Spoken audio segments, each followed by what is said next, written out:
Hello. Eee. Nothing? Better? Let's see. Oh, worse. Come on. Come on. Okay. That's about what we're going to get today. I know this thing is close. This is 8 by 8. It'll be better once stuff is on it. See. Oh. There we go. Today we are going to learn how to paint Interior with Dog by Matisse. It's going to be super fun. And yeah, let's get to. So you see it at the very, very bottom. This is one of Matisse's many interiors. It's another example of Fauvism, which involves super duper bright colors and pretty much stuff out of the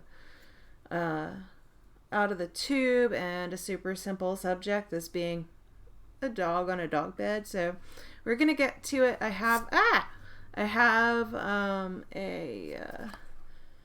pencil. I wouldn't suggest using this. This is just so I can make super heavy lines. This is a 6B.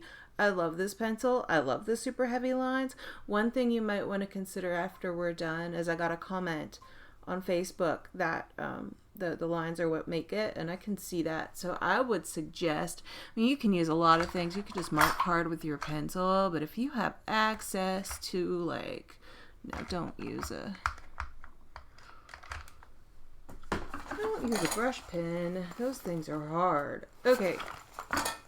If you have access to a micron like this, or another similar marker, then okay, this can go up a little bit.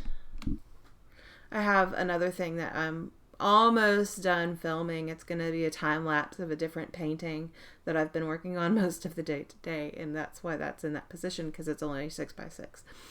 Anyway, but if you have access to a micron or even a felt tipped pen, or just something that'll kind of write big, you can totally make these outlines. Do it after you do it in pencil.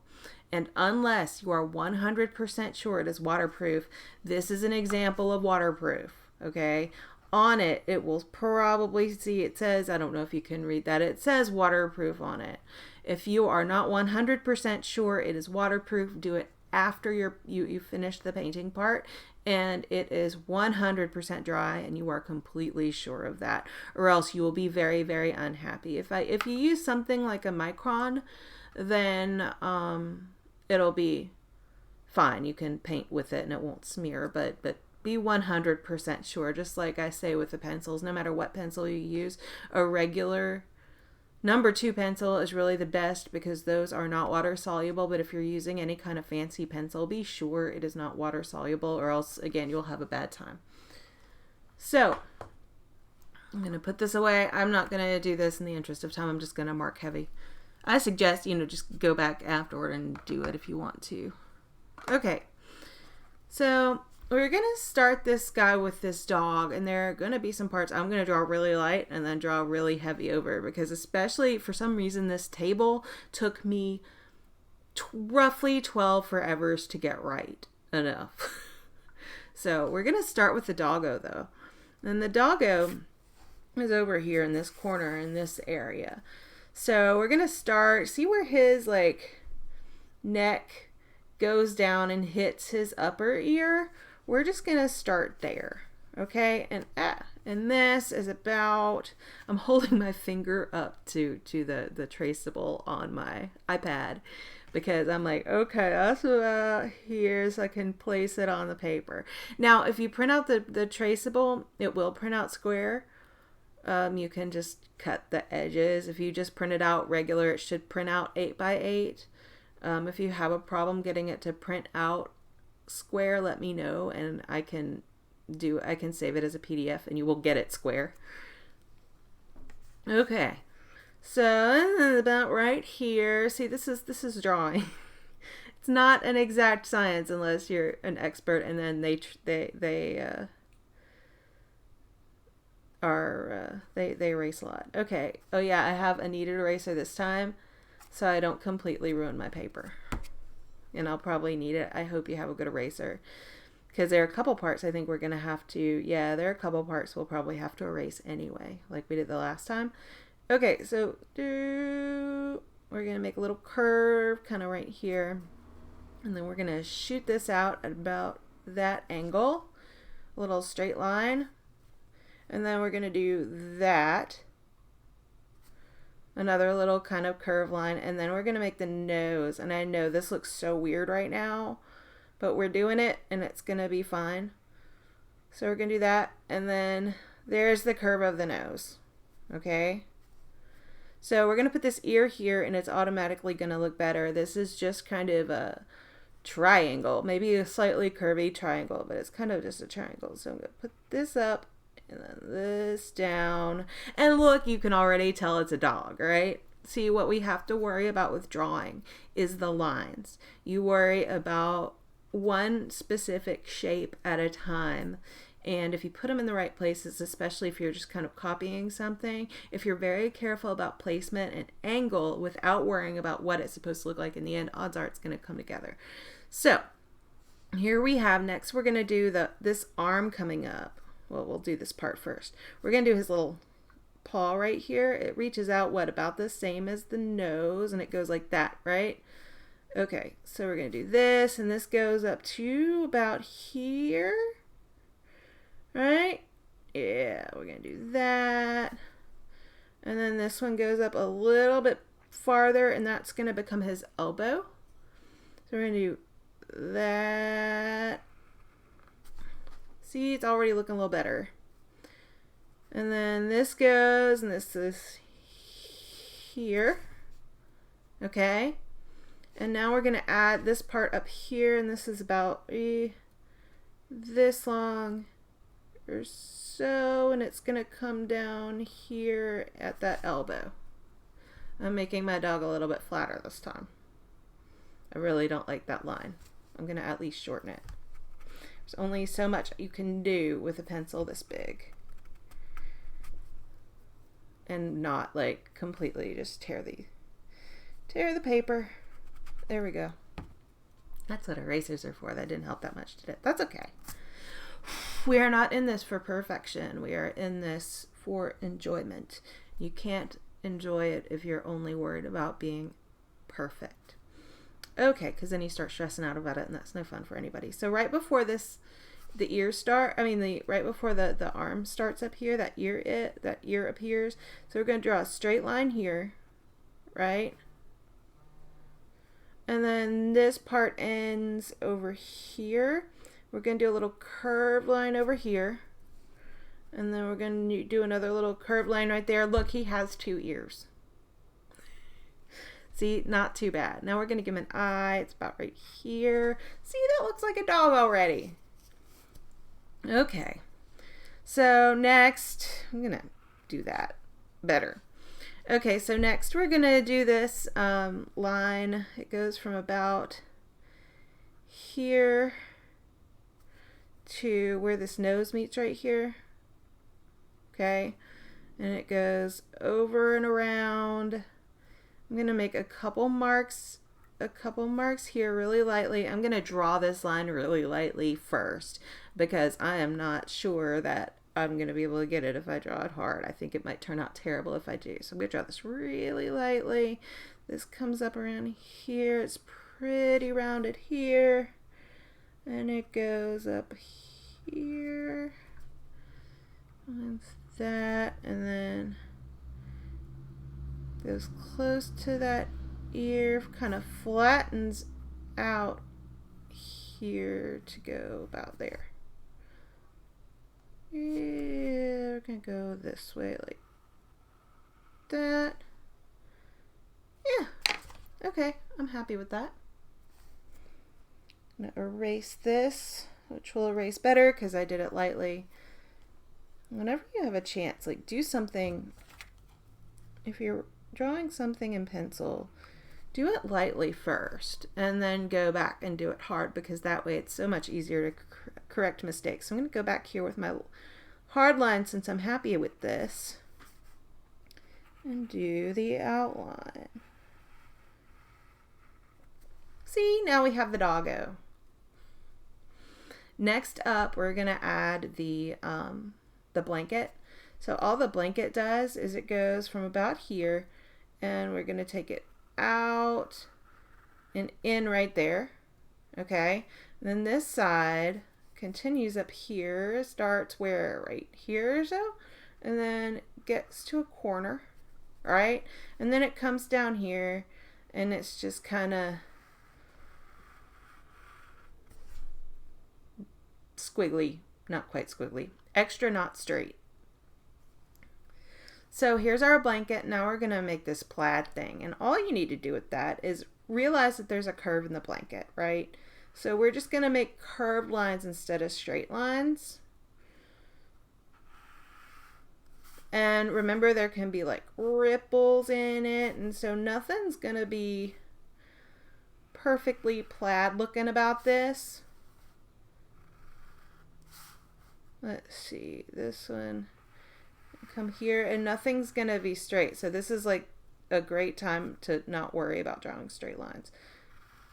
Okay, and then these are gonna curve up and go like that, and then that just continues, and then that.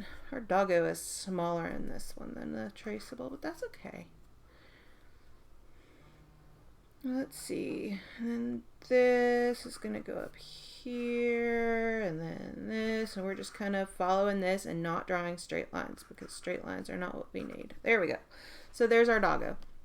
And now is what I consider the hardest part of this whole shebang. So here's what we're gonna do about the desk.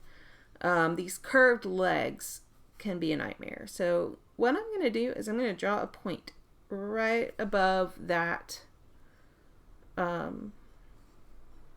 that quilt, and that's going to be the middle of our table. If you look at the traceable, that's about where it is. Okay, and then the legs come down against this like that right there, and then we're not worried about the back legs yet. We will worry about that when the time comes. And then this comes around like that, right? So what we're gonna do is this comes out to here. So we're gonna draw one of those little brackets. I remember I used to draw them a lot more. I don't have any scratch paper. Here, I'll just do it on this. These things. I drew so many of those things, I guess, when I was in school. Not like to draw, but to actually, you know, do work and write things in them. Okay, so that's pretty much what we're going to do. So I'm going to draw like, let's see, I'm going to continue this up, and this goes, I'm just trying to figure out the best way to do this. I'm just going to do that because sometimes you're like, yeah, not sure what the best thing to do is. So there we go. We're just going to go with this, right? So I just kind of drew this line up kind of in that shape, and now I'm going to join it for better or for worse, right? So it joins up there, and then it goes down, and then it goes up. That actually looks pretty good, doesn't it? I'm going to bring this up. The leg gets a little bit wider, and it ends about right here. Okay, so I'm going to bring that there. There's one half of it done. I'm going to do the same thing with this. I'm just going to bring this up. This goes out, right? And then about there. And just to make sure it looks right, I'm going to bring this other one up. If you're running off the page, that's okay too. And then I'm going to finish this bracket, like bring that down. This goes down, and then it goes back up to meet that. Oh, look how easy this is today. Right? And then this goes to about there. Let me see if I can make this line a little bit better. There we go. We're doing really well, actually. This is going much easier. I probably spent 15 minutes on that traceable doing the part that I just didn't do.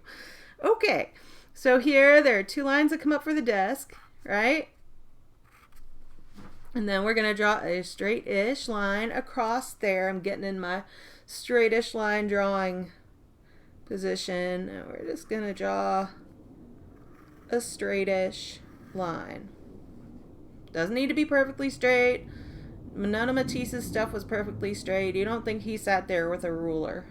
He certainly didn't sit there with a ruler. Now we're going to do the top of it. It just comes out a little bit on each side like that. I'm going to draw these little lines like that. Okay. Then we're going to draw another kind of straight line across. Kind of straight.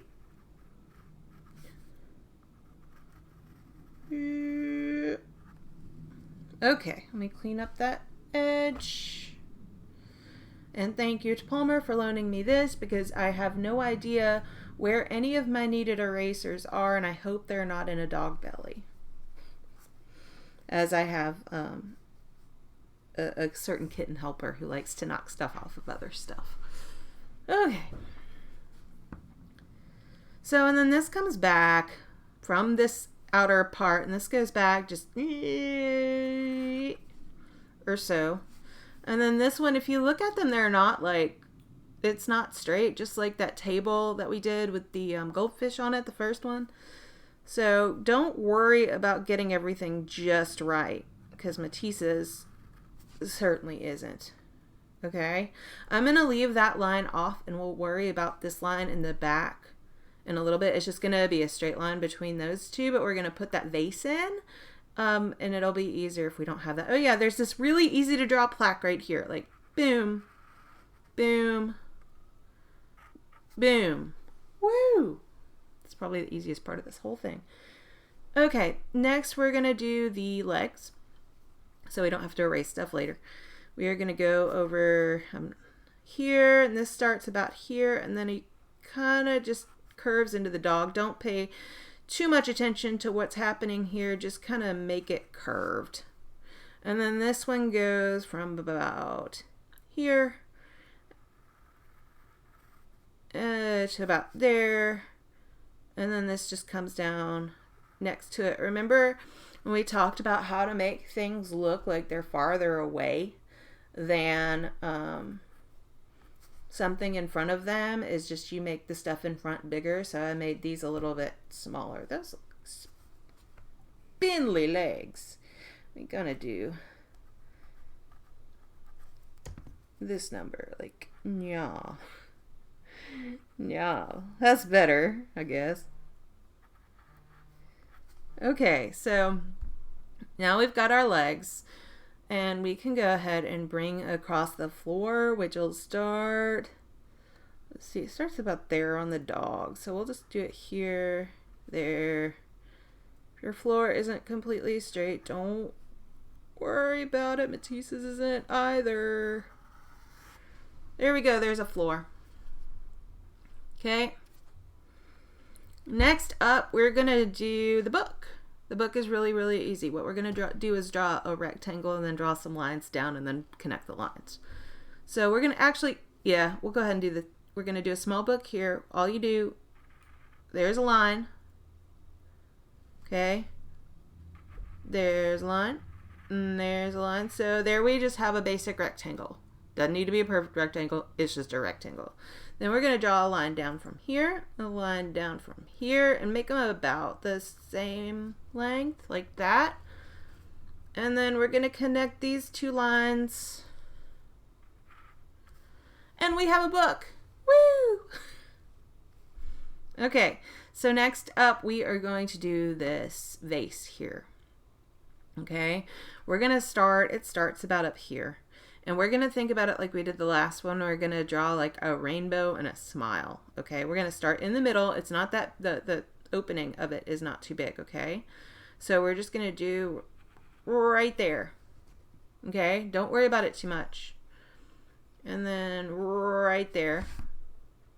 Okay, so now we have the opening of the vase, and that will help us decide where everything else goes. So we're going to draw a little line here and a little line here. And after that, it goes out kind of like the legs of this table. Okay. So I'm just going to go out. Let's see, how big do we want to make this? We're going to go out, in, like that. So kind of heart-shaped. Out, in. And remember, Matisse's perspective is weird. So don't worry about, that's not what he was concerned with. Don't worry too much about the perspective. Like, this thing wouldn't stand very well. But there we go. It is, it's a vase, clearly. So to decorate it, all we're going to do is we're going to draw a line here that's parallel to the top. Okay. We're going to draw a line here. And these are just kind of smile lines. All of them are smiles. Right there. And you see on it is windows. Right? So here's what we're going to do about the windows. We're going to draw a little arch here. Okay? Just in the middle, draw yourself a little arch or a little rainbow. Next to it, we're going to do 2 more. Okay? Can make them a little bit smaller or the same. Okay? That's all. So then we're going to draw lines down here, and it goes all the way down. And this is simplified from the original, of course. Okay. And then we're going to draw lines across. Hey, look, these are windows. That's all. Pretty easy, huh? Next, we're going to draw shutters. We have experienced the shutters from the last times. Also, they're just like squares. So we're going to do, or rectangles. We're going to do a line there. And we're going to do a straight line there. And a line there. And a straight line there. Okay. And then it continues around the thing. So we're just going to make another arch and another arch. We can do this number to make it look like, oh, hey, look, it's more windows. And that is our vase. See, this is way easier than it looks. And since we've done our vase, we can bring this on and give ourselves the rest of the table. Okay. Next, we're going to do the plants. You can put as many or as few plants in there as you want, or whatever kind you want. Here's what I'm going to do. I'm just going to do it a leaf at a time. Okay. So I'm going to start with this. I'm just going to do curve, curve, and that's all. Okay, curve, curve, curve. I'm going to do 5. And I'll worry about the stems later. And remember, there's nothing perfect in nature, so don't worry about if they're all the same. And then in the middle, just draw boom, boom, boom, boom, boom. There we go. Okay, I'm going to do another one about here. One line, meet it. One line, meet it. Now see, I'm trying not to draw them in the same configuration because you need some variety. If they all look the same, then you're like, wait. But if they all look a little bit different, you're like, oh, okay, this makes sense to me.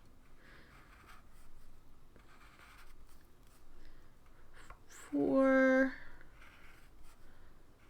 5. Okay, little lines. I'm going to do one more of these, then I got to sharpen this pencil. That's one thing about using very, very soft leaded pencil. Oh, hey, Catherine. Oh, you are? That's super cool. I am glad. I'm trying. This one looks a lot harder than it is. Okay, so yeah, that's one thing about using a really soft leaded pencil like I'm using is you just use it up really fast. Anyway, so one more. I'm going to do this guy. Boom. Boom.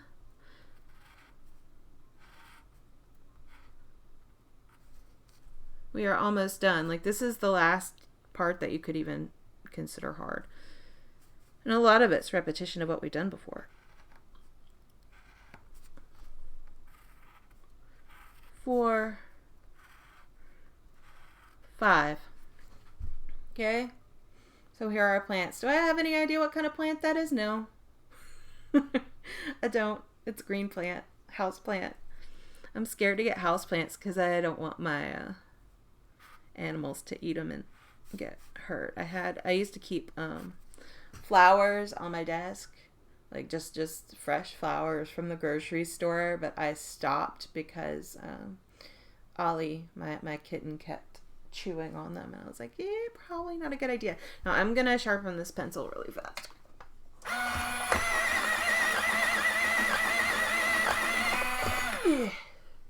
There we go. I hope I have some more of these around. If not, I need to make an art store order, because really. Okay, so now we're gonna draw the stalk stem things, right? And all we're gonna do is we're gonna do this, right? And we're gonna stick them in there. Like, this could be easier. Just put it over wherever you want. And then don't make it straight. And stick them in there. And they go over the back lip, but they stay behind the front lip. Okay? So there's our plant. If you want to add some more on this table, you can certainly do that. Those are magnolias? Oh, interesting. Oh, I guess that makes sense.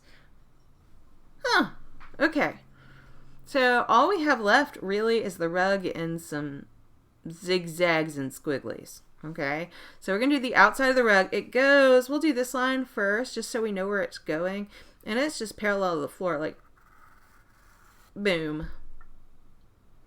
Okay. It goes close to the table, but it doesn't hit it. And then we're just going to go, let's see, where is that? Here? Yeah. And then just draw a line. They say you draw better if you're drawing toward yourself. Like, if you're doing a straight line, I don't know. I think I draw best like that, but what is?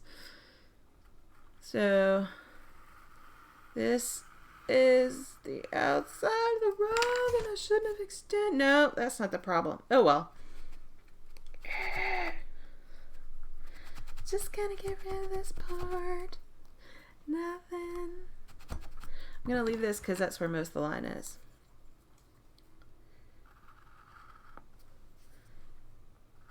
Okay, good enough. So inside we're just gonna draw parallel lines to it. If your lines aren't straight, or if your lines are just wonky like mine, that's perfectly fine. Don't worry about it. I'm just gonna draw parallel lines. So there's that. There's that, and that's good enough. So down here, like where the fringe is, like if you look at Matisse's painting, it is zigzags, like, so that's what we're gonna do. We're not gonna do anything special, just boom, and behind that stays white anyway, so you don't need to worry about it. So there's that. Now we're going to do what we did both with the lily pads and with that big thing of flowers that you just put dots in the last time. But we're going to do that on the rug, okay? So we're just going to do... we're going to make sound effects.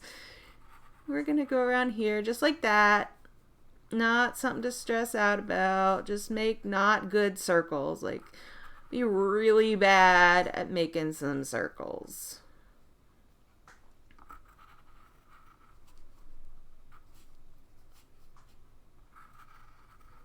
They don't need to be in any pattern. If you want them to be in a pattern, they can be.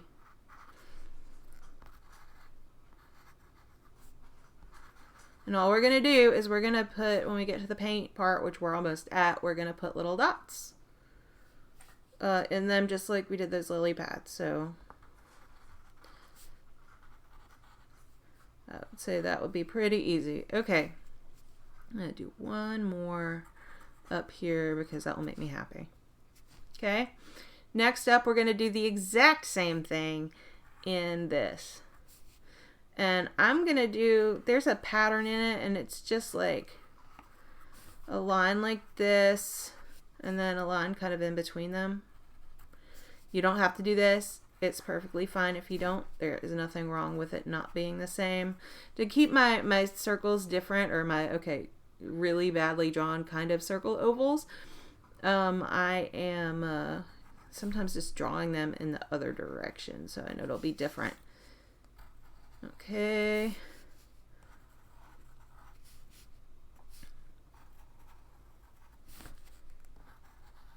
Okay, so now what I'm going to do is the wall. Like, it's squigglies. You can do this later with paint if you would rather, but I'm just going to just try and vary the directions that they go in.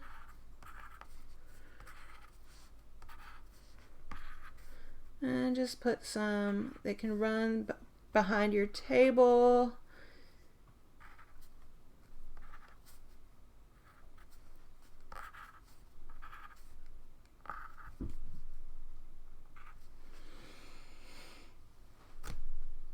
Can run over to the side and behind your rug. Okay, there is the super duper simple wallpaper, and now we're gonna do the floor. Now, if you want to tackle that hexagonal tile, go for it. I'm not gonna do that right now, and what I'm gonna do is, at the red floor anyway, I'm just gonna do the zigzags from the last 2 floors that we've done. No, just 1 floor from the last floor that we did. Okay, because it's easier and less stressful. So I'm just gonna make some zigzags again. Zigzag, zigzag, zig. They're not perfect. They don't need to be perfectly angled or anything.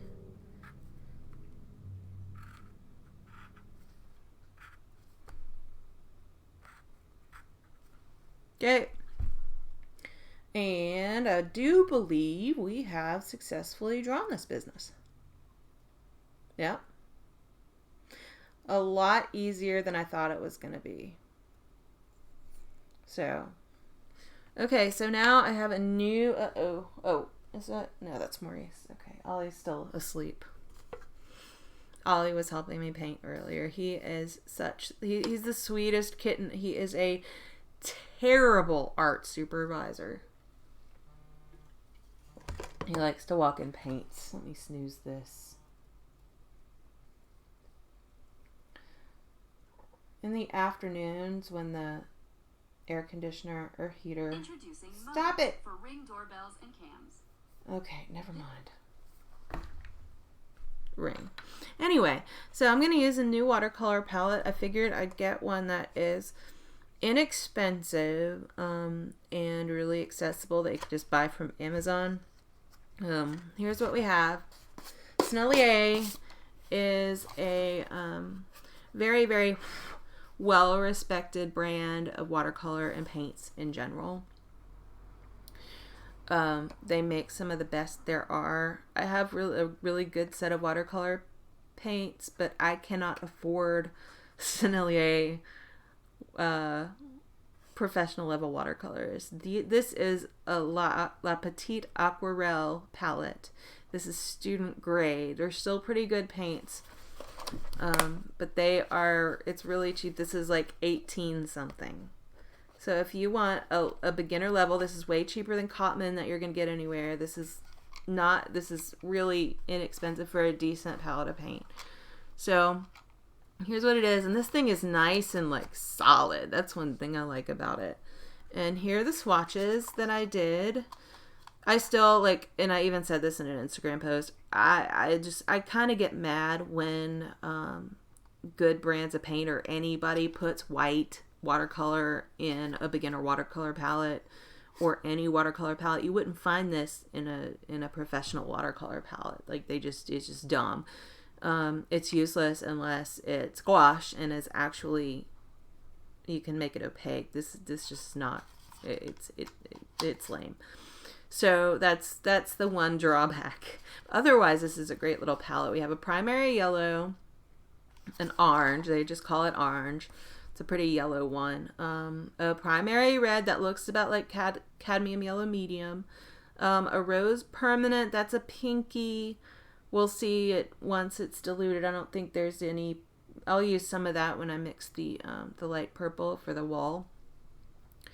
This is a cobalt blue hue. All of these, like, and if it's I guess that's the only hue in here. But usually when you get student grade paints, they probably have one over here. Yeah, here's one, and it's for like it's an expensive pigment. Then it'll be a hue. Like this is cadmium orange hue. This brand doesn't sell actual cadmium orange, but anyway, so that was acrylic gouache. But yeah, so this is a warm blue. They included 2 blues and 2 greens, which is great. I wouldn't call that rose permanent a red. That's more of a pink, but they needed that. Or maybe it's a cool red. I don't know. It's not like alizarin crimson. Anyway, primary blue. This is a super duper nice fun blue. Reminds me of phthalo blue, maybe just because it's so strong. Deep green looks like a hooker's green. A green yellow, a yellow ochre, a burnt umber, and they replaced the black with Payne's gray, and that is so much better. Payne's gray you can turn into pretty much looking black. This is from painting earlier. You can turn it into pretty much black, almost black, but it's a mix of things. You're not just putting black on something, and so it makes stuff look a lot richer when you shade stuff, but it really, really tends toward blue. So this is a great little palette. The white's dumb. I might see if I can dig it out and replace it with some white gouache, so it would actually be useful. But other than that, this is a great little inexpensive set. Like, this is a great value for under $20. So if you're looking for a little watercolor set, this would be a really good one. I think I have a link in the description. So, although, I mean, if you have 8 ovals, that's great too. That's perfectly fine for what we're doing. Anyway, I think the most important thing really is watercolor paper for good results. Once you get into any kind of thing that's more complicated than this, then it gets expensive. Okay, so we're gonna paint this, and we're gonna do it in a way that we're not gonna get stuff running together, right? Right. Where are my watercolor brushes? So let's start with the doggo, because why not? I'm gonna throw my brush around. Let's get out some brushes.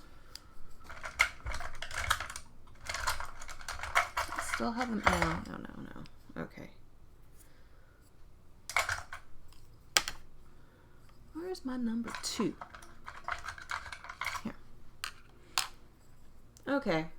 So I'm going to do the doggo first. I'm just getting some water. This one, let me see all of this. I'm going to do Payne's gray. If you have black, that's perfectly fine. And I'm going to mix it in here. If you get a palette like this one isn't as bad as some, but if you get a palette like this and the paint kind of beads up, if you scrub it with like a magic eraser, it should help. That's good. So I'm going to paint the doggo gray, and all this is a diluted Payne's gray, which is, if you don't have a color like this, which is like diluted black. That's all. You make colors lighter in watercolor with by adding more water.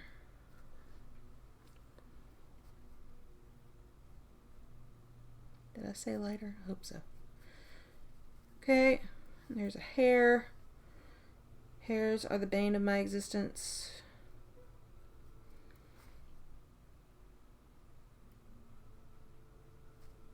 Okay. There's our doggo. Couldn't do a cat without doing a doggo too, because doggos are awesome. Okay, what else can we do without touching? Let's go ahead and do the table, and that's just gonna be a brown. I have burnt umber here. It's gonna get some of that. One thing I'm not a huge fan of with this palette is it takes a lot of work to get this stuff. To get this stuff moistened enough to use it, but that's okay. I'm used to professional level paints, and yeah, but I didn't want to use a set that would be like stupid expensive. Always testing, always testing.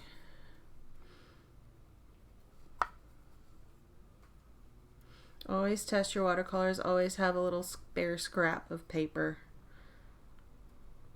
before you do it, or else you'll be unhappy. So I'm gonna go in here and I'm gonna paint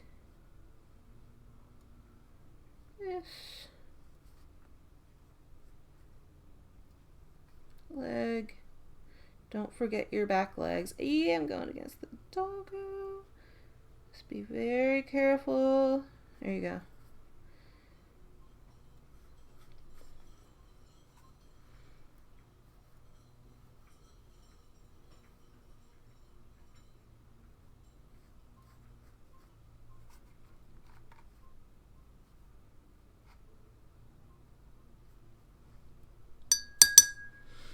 Probably shouldn't have put that right next to the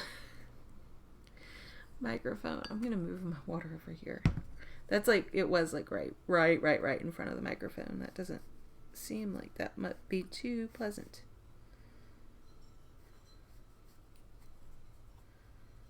Oh, that's better, isn't it? I'm just gonna do this number. Only do something like this when your paint is very, very wet, or else you will have a bad time. Because if you do something like that when it's kind of dry, it'll end up streaky, and then the more you try to fix it, the more messed up it will be, and the more unhappy you will be with the result. And that is the truth. I'm gonna paint the, ooh, look at that. I can add a little bit there.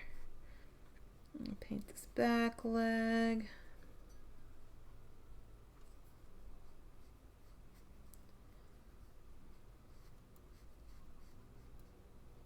Okay. I'm gonna paint the tabletop. Just avoid the book and don't stick your hand in the thing you just painted.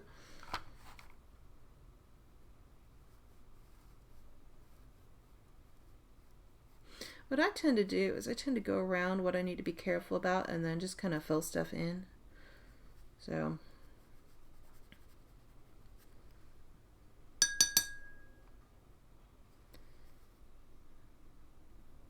I'll do the edges first.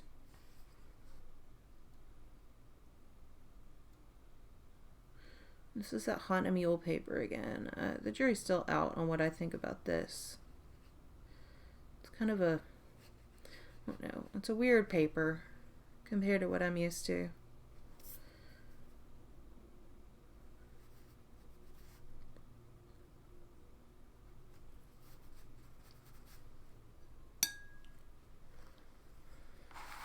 This up here some.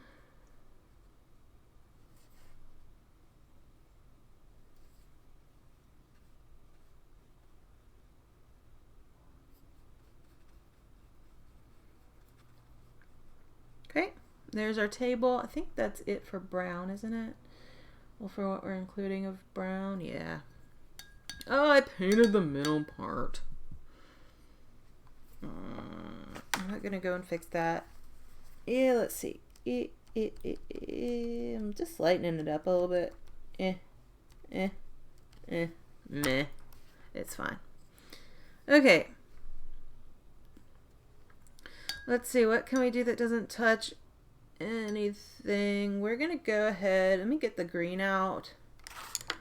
Oh, the green's out. And do those leaves. I'm gonna do this darker green because I like it better. Swatch. Okay, good enough. I'm just gonna go in, not put my arm in the stuff I just painted, and do this. My goal here is just not to paint two wet things next to each other because I have a really bad history with running stuff in. Okay, now when Matisse painted this, he was not painting watercolor. I had to look up what that first one was because it looked like it was gouache or something to me, but it was just really like thin oil paint. You can thin down oil paint till where it almost looks like watercolor.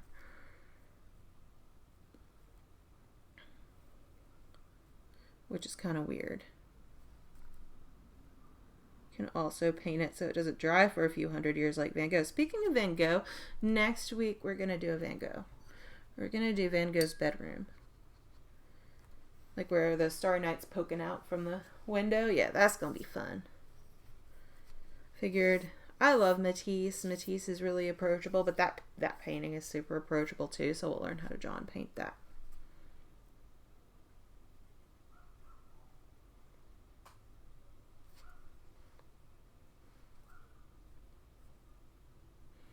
And I'm just going to make this a weekly thing until I have to go back to work. We'll see when that's going to be.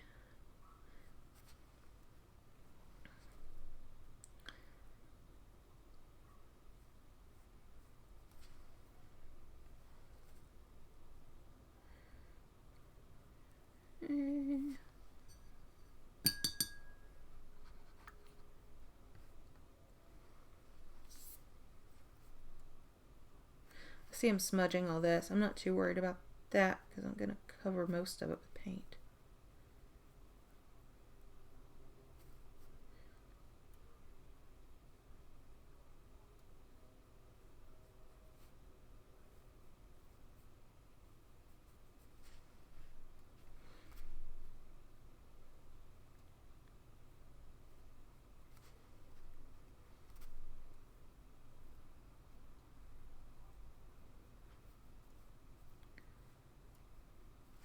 Okay.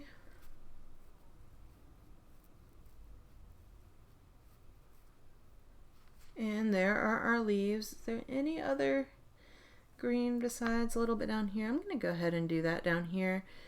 This is an interesting pattern, so let's see. I'm just going to do this one. If you just want to do these randomly, that's great too. I'm doing it as like that. It's going to be like checkerboard, but alternating blue and green. It seems to me like that's what that's going on. So that'll be blue.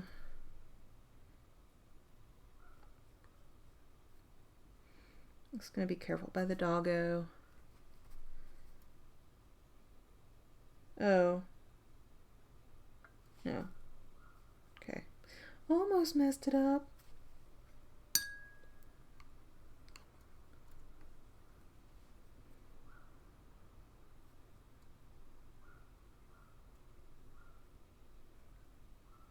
Okay.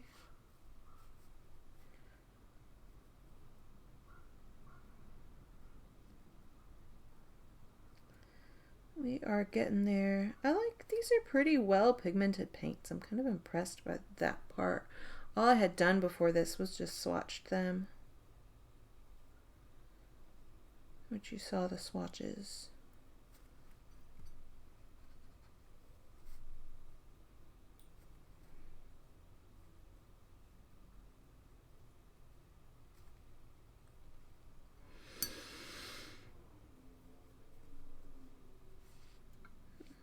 That's all going to be blue. Okay. I think that is it for us for green. Next up, let's do blue. Yeah, let's go ahead and do blue. Start down here. I'm going to use the super duper bright blue. I'm kind of diluted probably a little bit because seriously, that's crazy, crazy bright blue. I'm just going to kind of be careful here. Normally when you paint something, if you're not doing something that's supposed to be ultra brightly colored, what you'll do is you'll tone down the color either with white or, with water or with the opposite color on the color wheel, like blue. If you look at a color wheel, the opposite is orange. And so if you add some orange to a blue, it grays it out a little bit.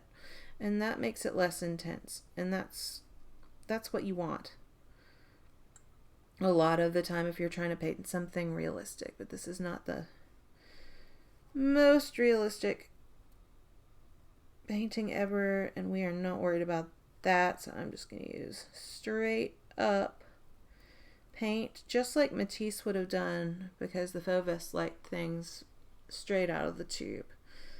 Okay.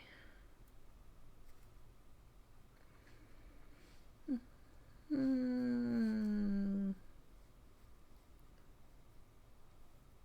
would be a miracle if I get this whole pattern right.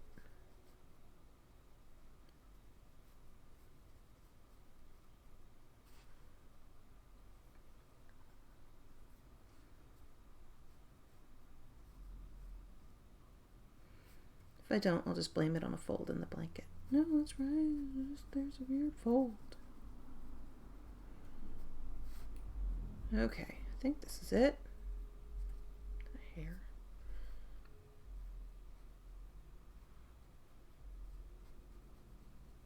Okay. And there is our blanket. Let's go ahead and do some blue up here. Oh, let me see what my example looked like. Okay, so I know how to do this. I'm going to do this vase. So here's what I'm going to do for the vase. Okay, I'm going to use pretty bright paint, pretty small brush. First things first, I'm just going to paint these shutters.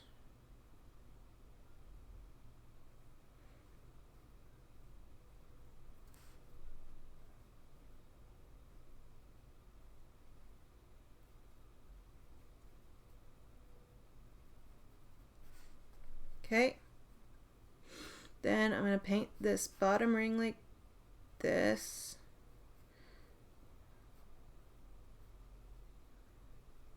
Okay. I'm making up my own line. Paint this top one. Oops. Painting along it. Okay.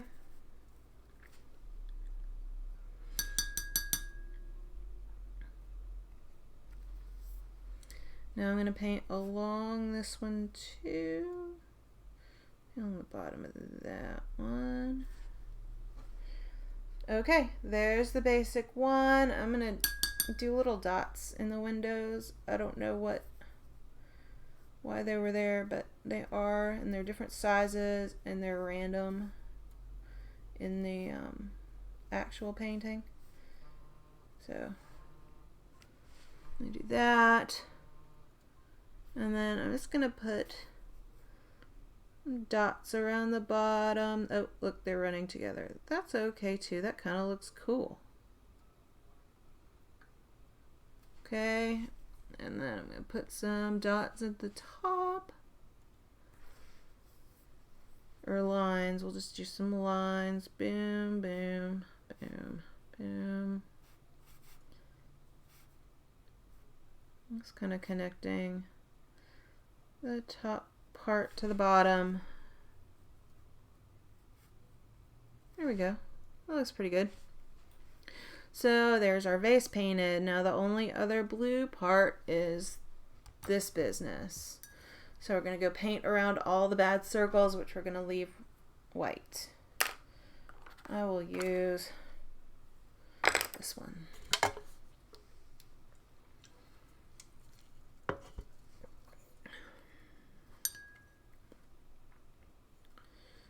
Go in more with this bright blue. Just gonna do it. Move this. Oh, that is still wet.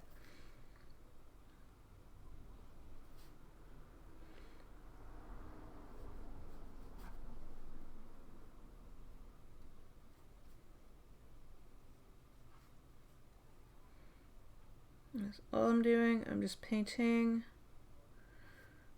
around these these guys.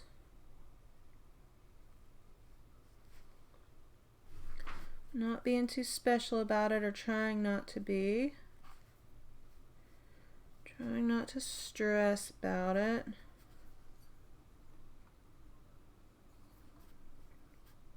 Yeah, nothing.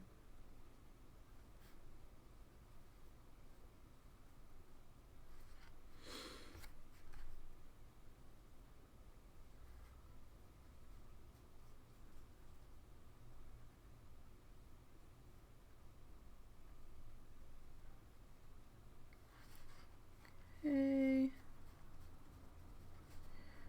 Getting there.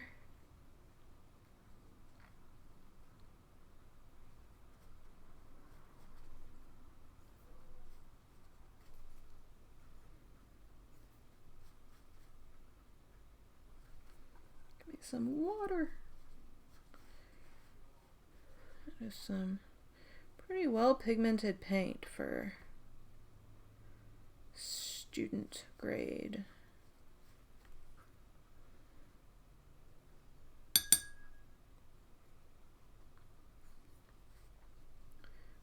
Okay. Eek, nothing. This is the paper that does not let you soak anything up. That's okay.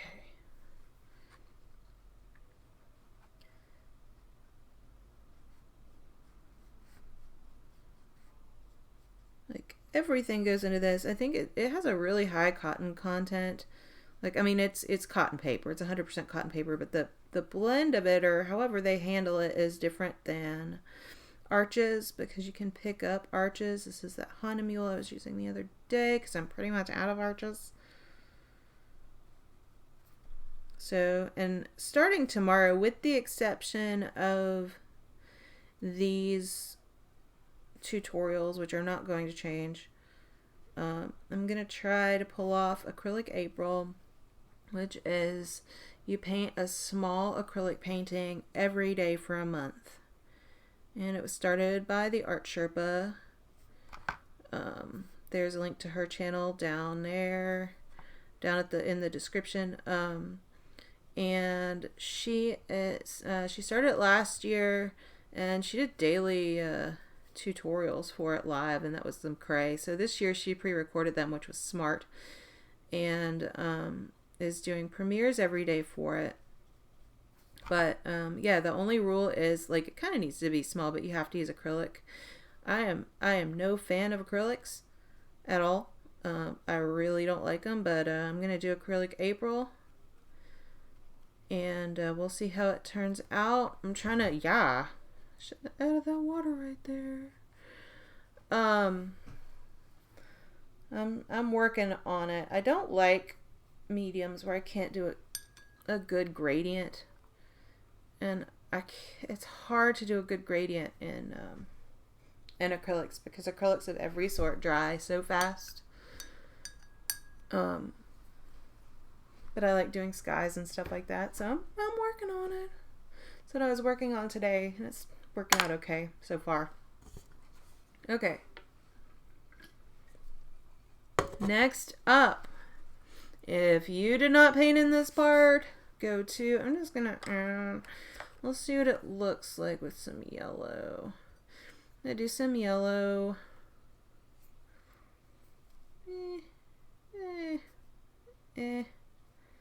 Well, you can tell it's yellow. Kind of looks gold, sure. And then go in and do the yellow dots on the rug. Ah! Nothing.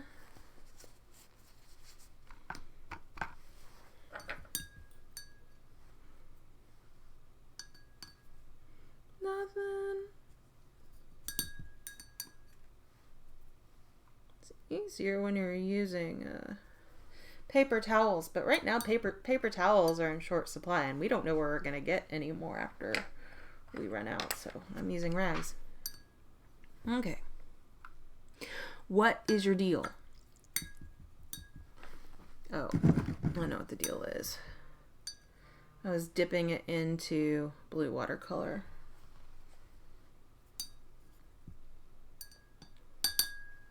Okay, no, it shouldn't be, yeah. One more time because I don't want green.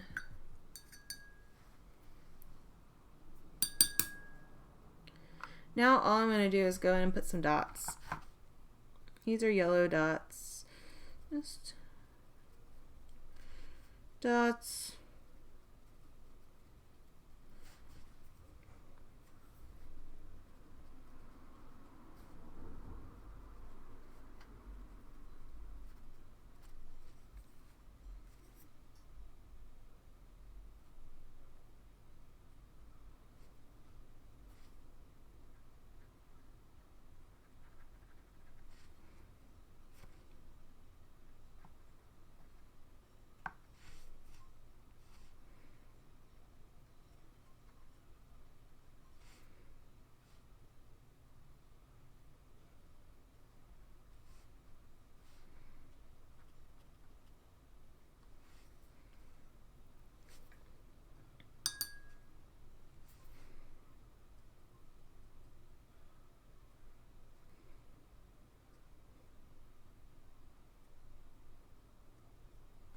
Okay, and there are our yellow dots, and I'll be back in 2 seconds.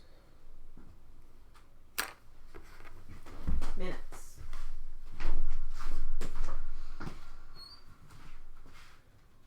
Gonna turn off the mic for a second. And try and remember to turn it back on. If I don't, somebody tell me, please.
Oh, look, I remembered. It's a miracle. Okay. So next up, let's go ahead and do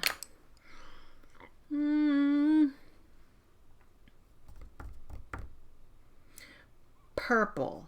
So I'm going to do for purple is, so I don't have a purple on my palette. You see that?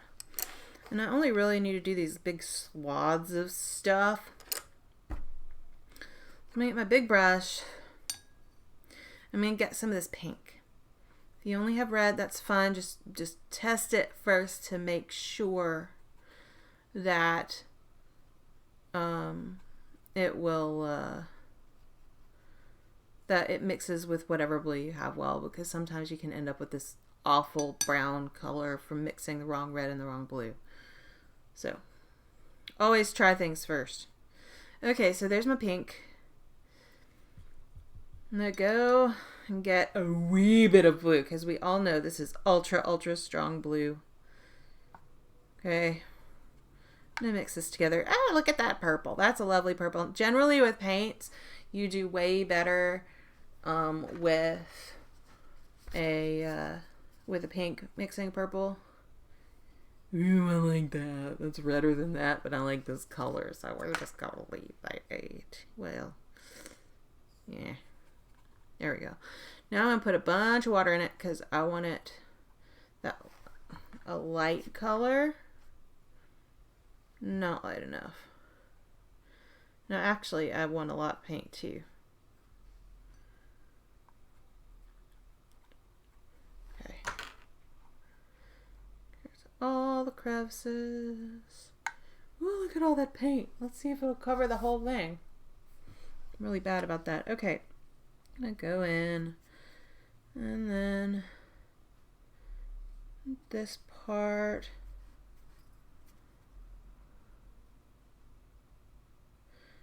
And just paint the whole wall purple.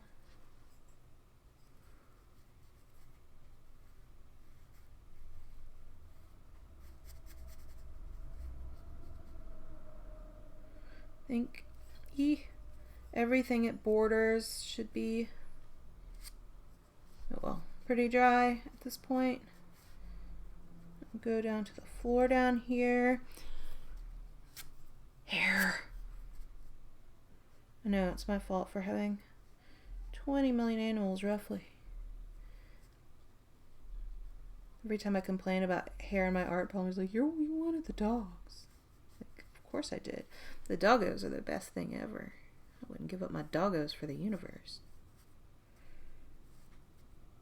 That little tip should be green, but I'm not going to worry about that.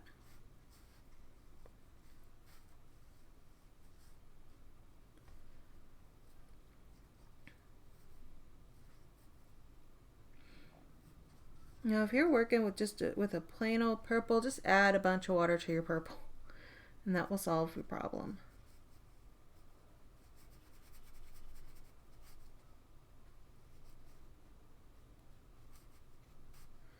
And I just went to that green. Oh well.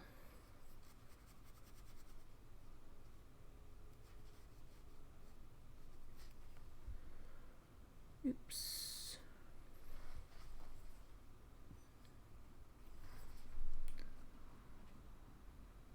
You have a hard edge. If you kind of scrub into it a little bit before it dries completely, that can help.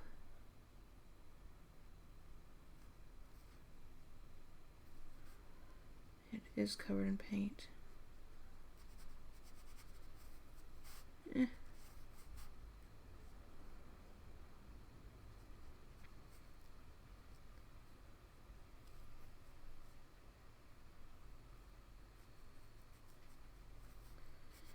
This is just going to be a problem, isn't it? There we go. That's good enough.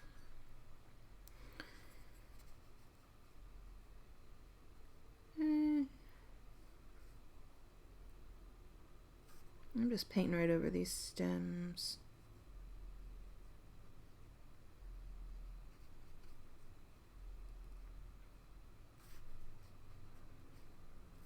Another hair.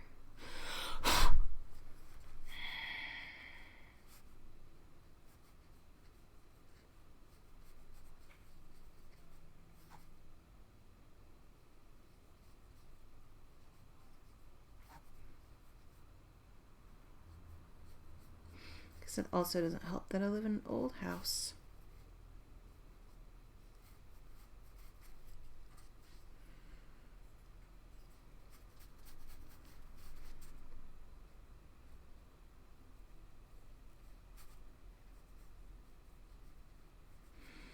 Now the only way really to get like a streak-free purple up in here is to do it wet and wet, which means you go and you wet your paper first and all the places that you want the paint to go, and then you go and paint it. I'm just not fast enough for situations like this, where it takes too long to paint, like to go around the edges and stuff, and it starts drying. That's why you end up with this mess, especially when you try and go fix it. Yeah, you just have to do it wet and wet. But we're not messing with wet and wet today because that complicates things. See, that's why you don't mess with any of this. I put water. I'm gonna end up with a little. What else? We are doing stress-free painting, not worried about how perfect it is painting. I have to remind myself of that a lot.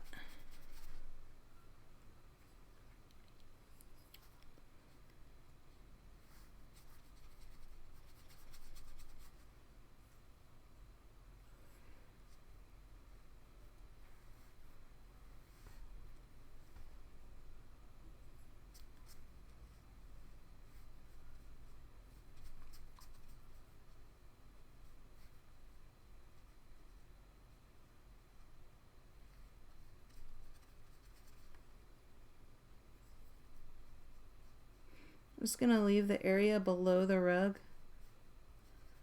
You wanna blend a little bit?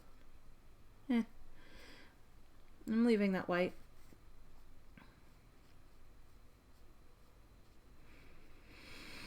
Okay, and there is my purple wall.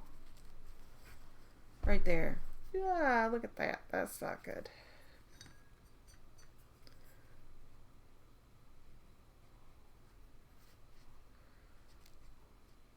Oh, great. I stuck my hand in it. Oh, come on. There we go. Trouble.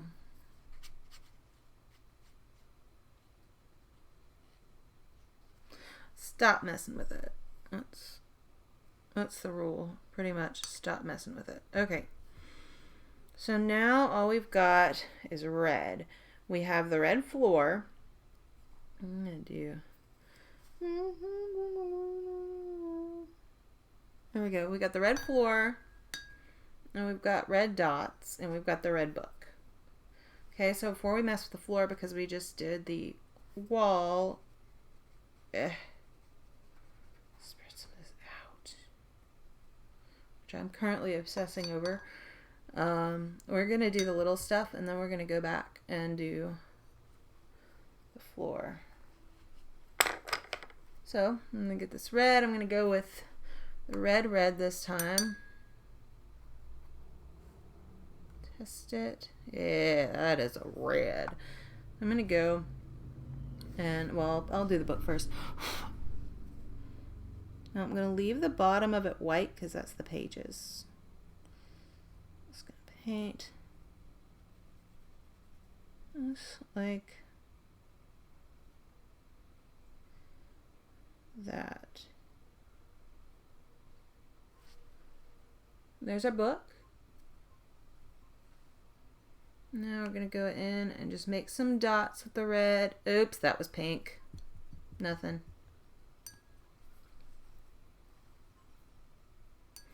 Make some dots with the red, just like those yellow dots that we made on the other part of the rug.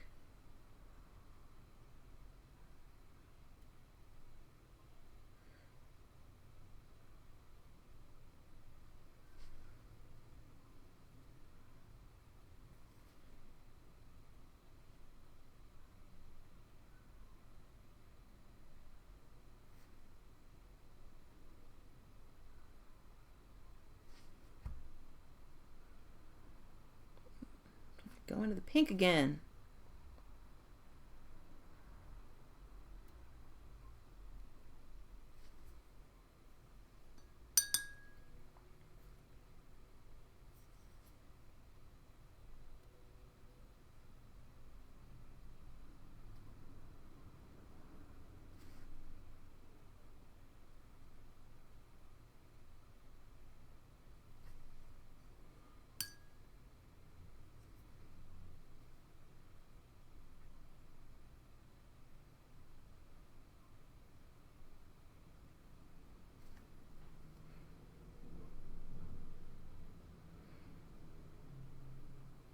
Okay.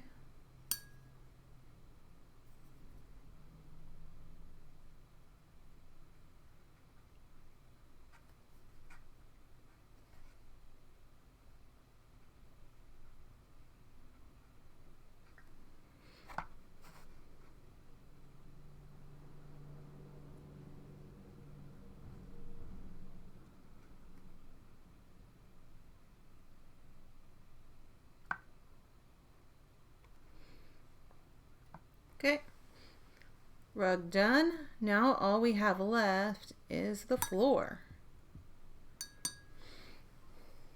I guess we didn't need to erase any parts this time. I'm going to go back, I'm going to paint the floor red, and then we will be done. Woo!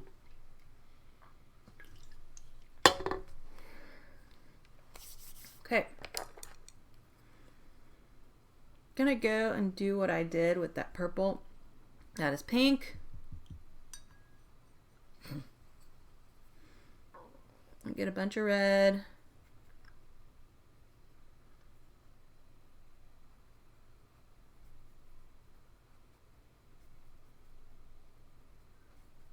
Some water.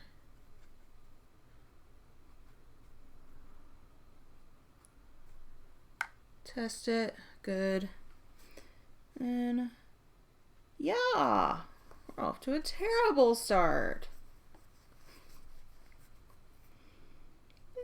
There we go. Oh well. I'm going to paint right over the zigzag lines. Try and avoid the doggo and his blanket.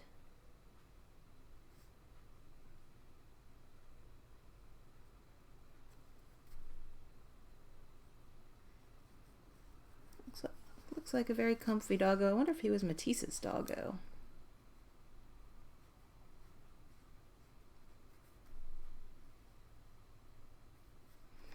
He's doing in this painting what my doggos are currently doing, which is sleeping.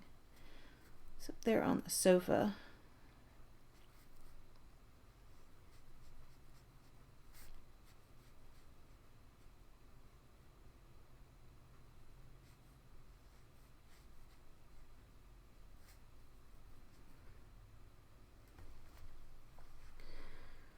Oh, we're so close. Okay.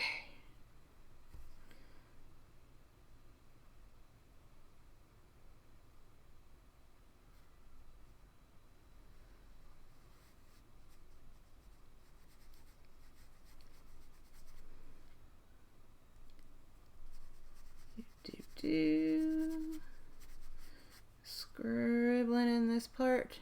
More red.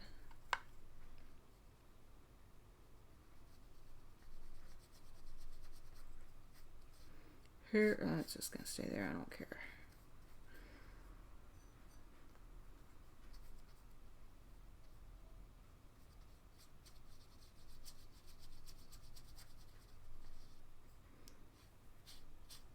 Great.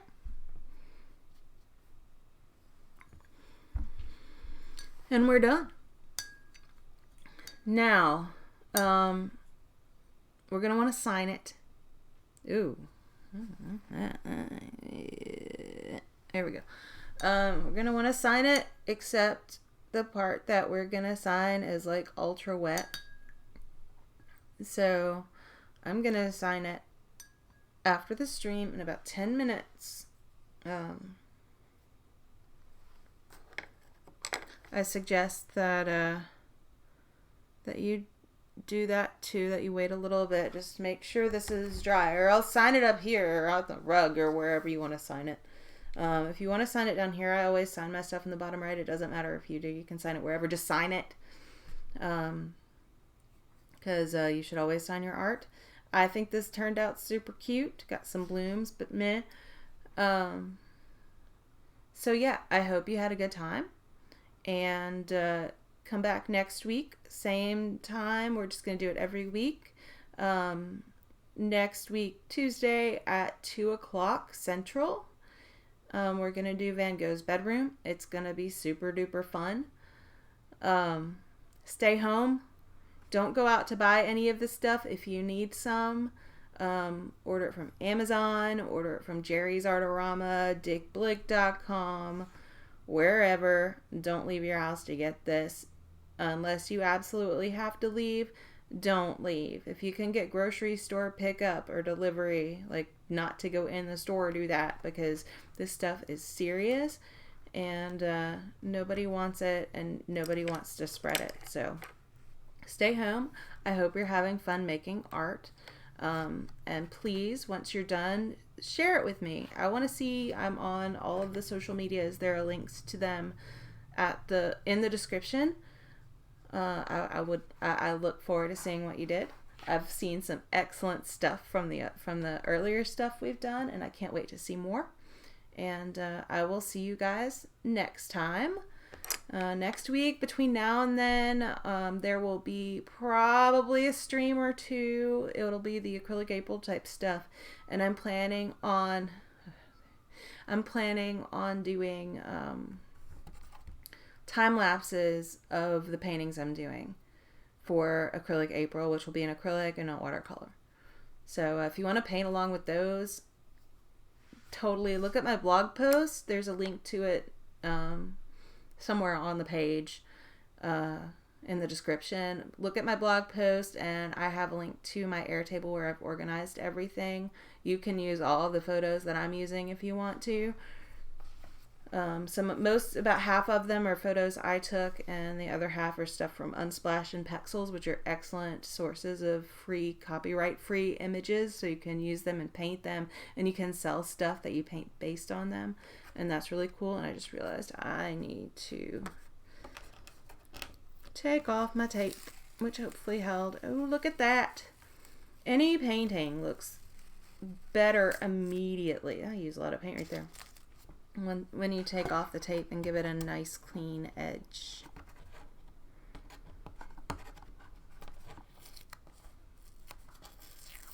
Can't wait to see your result, Catherine. I am totally looking forward to seeing what you did today. And we will do it again next week. It'll be a good time, and it'll be Van Gogh, which, you know, it'll be a nice little change. Van Gogh's one of my favorite artists, but so is Matisse. Don't forget to sign your painting. Just wait for it to dry some more. That's not dry enough. Anyway, thank you for joining me. Yeah. I will see you next week and throughout the week in videos and a stream or two maybe. Struggling through acrylic April and probably surviving. So I will see you next time, and thank you so much for joining me. That was super duper fun, and stay safe, stay inside, stay well.